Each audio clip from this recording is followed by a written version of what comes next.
Oh, ESPN's John Gasaway back on BYU Sports Nation now, college basketball insider. John, welcome back to the show.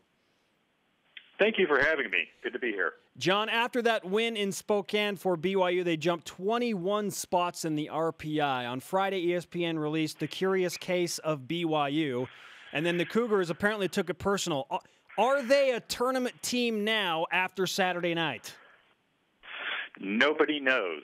They are right on the bubble. There is a lot of basketball still to be played, and the challenge here is that there's more basketball to be played by BYU's competitors for those slots than there is by BYU themselves. So we don't know. You know, I like to talk up my own colleague at ESPN, Joe Lunardi, and his bracketology. Speaking of good hair care, as we're talking about on the show today, it's real. I was just followed by a tribute Twitter account to Joe's hair, so I'm not sure I've ever had that distinction. Maybe that's coming for you today. But anyway, Joe has BYU in. I also don't tell Joe this, but I also sneak a peek at other mock brackets, and others do not. That's how close it is for BYU right now, and we're going to have to wait and see. The one thing I'll caution nervous BYU fans on is inevitably over the next, 13 days until the brackets come out, my goodness, you'll hear a lot about, bid thieves, and that's going to shrink the number of available slots. Just remember, last year in the NCAA tournament, the number of bid thieves, 0. Sometimes there aren't any. You have to go back to a team like Western Kentucky in 2013 to find one. So maybe things will break your way, and the pool of available bids will stay right where it is. You never know. Do you think BYU would be in your opinion, today if the brackets came out, if it was Selection Monday? It is right on the knife edge, seriously. I mean, do you remember last year on Selection Sunday? Everybody had SMU in, and absolutely nobody thought NC State was anywhere near. They weren't even on any first four outs. Yeah. So, and that happened, and like pandemonium broke out. So my personal evaluation of the NCAA folks is that, yes, BYU would get in. And if you asked 100 people that question, you'd get 51 saying yes and 49 saying no. It's just that close. ESPN's John Gasaway with us on BYU Sports Nation. John, Jeremy and I have been talking about BYU getting to 25 wins as being the number where they can feel comfortable going into Selection Sunday. If they get to 25 wins this season, that would mean they're back in the West Coast Conference Tournament final, probably against Gonzaga. Do you feel like Cougar fans and the Cougars can feel comfortable if they get back to the WCC final? Yes, I do feel like that's the best shot. Of course, the best shot of all is to win the thing. But I'm right there with you on your thinking. The only caveat that I would apply as somebody who did actually go through the mock selection exercise, I guess 3 years ago now in Indy, is that it comes down to hard choices that have to be made where inevitably you're excluding a team like, for instance, BYU, even though they did get the 25 wins and make the final, because there's only 68 slots available.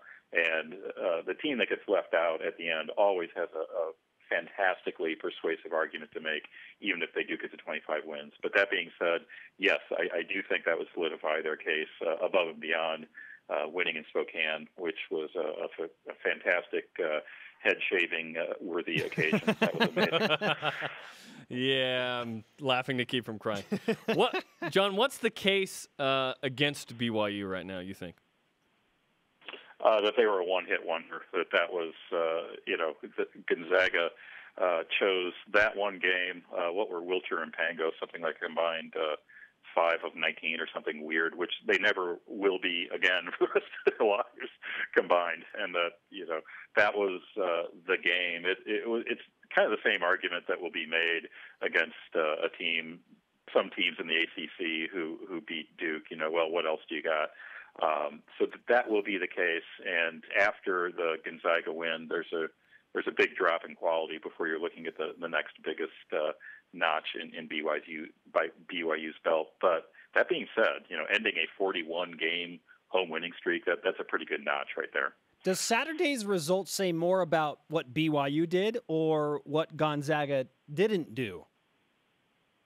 I think it says more about what BYU did, and part of the drama here is that the loss came at the end. To keep this in perspective from the Bulldog side, they've got the same conference record as Wichita State. Everybody, rightfully, is praising to the skies, and nobody's obsessing over the fact, oh, man, Wichita State, you lost at Northern Iowa because it happened weeks ago. So let's not lose sight of the obvious here. This is still a tremendous Gonzaga team that I'm seeing projected as a number 2 seed, balanced on both sides of the ball, just ridiculously accurate on offense, and they can definitely do some damage. John, what's the perception nationally, in your opinion, of BYU in terms of the eyeball test versus numbers? I think actually, I tend to lean toward the numbers, and I'm a bit embarrassed to admit. I think BYU might be an excellent example of where the eyes and the numbers sync up rather nicely. The offhanded tweets that I'm seeing from people who never saw BYU until they watched the Gonzaga game are saying, they're a great team, and Hawes can really, score it, even though he didn't have his best game there. Sure. And that, that, as we discussed on my previous visit with you all, that does match up well. I mean, BYU is right there, neck and neck, in terms of, I like to look at conference games only, right there with Gonzaga in terms of best offense in the West Coast Conference. BYU, just to pin a number on it, scored 1.18 points per possession in conference play, and that's right there with Gonzaga. The defense tends to be the subject of unfair comparison because it's not as good as that amazing offense. But, it's average, and when you score as many points as the Cougars do, that'll get the job done. And so I guess that would be the one reservation I would put on the eye test, is that people will say, oh, the BYU offense or BYU defense is awful. It's not awful. It's just it's average. It's kind of Duke-like, amazing offense and average defense, and that'll win you some games. ESPN's John Gasaway, college basketball insider on BYU Sports Nation, to break down the Cougars' win in Spokane, ending the nation's longest home win streak at 41 games. When you think about the committee and assessing star power, that certainly would favor BYU, with Tyler Hawes being one of the nation's top scorers and Kyle Collinsworth setting an NCAA single-season record with 5 triple-doubles. How much does star power really matter when you're discussing who should be in and who should be out? I'm not sure it really matters that much. If you look at past years, the last teams that just barely sneak in before the drawbridge goes up, those teams are there every year, and so by definition, they will be more prevalent than stars are, because stars are really the kind of guys that I recognize on my top 25 players list, as I have with Hawes, for example. They're special, they're rare, and maybe if you had an extreme case where you had a Kaminsky or an Okafor on a bubble team, that would be a different case entirely. But they've got a lot to juggle in that committee room, and not the least of which is seeding conflicts, locations, getting the right balances, and stars is on that list, but I'm not sure it's at the top of that list. John, is Kyle Collinsworth flying under the radar nationally? A guy who's had 5 triple-doubles and just put up a 20-8 at Gonzaga? Yeah, but what's he done lately? He's in a triple-double drought. Come on, Kyle. Geez, what's it been? I mean, there should be one of those a week. Get it together. Is he a head case? What's the problem here? I mean, sure. No, I think he's on the map. I mean, I think when you say the words triple-double, people think Kyle Collinsworth. He does have to compete with a teammate who has scored a few thousand points by the name of Tyler Hawes for the exclusive attention. But, that was an amazing achievement. And all kidding aside, I mean, as we've discussed before, the essentials are in place for him to do that anytime BYU takes the floor, as an offense that plays at a good pace and gives him a lot of possessions, and he's an excellent defensive rebounder who sprays assists all over the place. ergo, I mean, he could do it again. And if he's flying under the radar, it just means that it's been a few days since the last one, but clearly an excellent player. Kevin Pangos, Kyle Wiltshire kind of seem to be leading the discussion for the West Coast Conference Player of the Year. But after Saturday, because of what Kyle did on a national stage, plus the 5 triple-doubles, now do you feel like he has a legitimate argument to be the West Coast Conference Player of the Year? I think it's going to be tough. I think that Wiltshire and Pangos are just kind of locked in, and I don't see.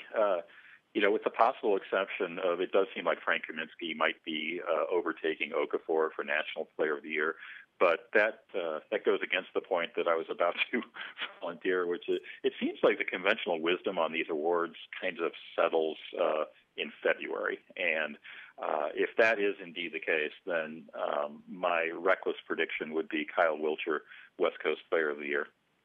Does St. Mary's have any shot of getting into the tournament if they don't win the West Coast Conference Tournament? No, none. The mock brackets that I'm looking at, they have, I can't count, at least a dozen teams above them who are also out. And I don't mean teams that are on the bubble. I mean teams that are on the wrong line, wrong side of the cut line. I mean, at least 12, 13, 14 above them. Stanford, Illinois, UCLA, Pittsburgh, Florida, for goodness sake. I'm seeing above, Florida, a team that lost to Missouri. I'm seeing them on the mock brackets. How about above, that? I've seen them above St. Mary's. So I am a huge fan of what Randy Bennett has done over the years in Moraga. But it's going to be tough this season. They've got to win that trophy. ESPN college basketball insider John Gasaway on BYU Sports Nation. Great to talk to you again, John. We'll make sure that you get the before and after pictures from Jarom. He'll know better next time. Thanks, John. Thanks, guys. See you later.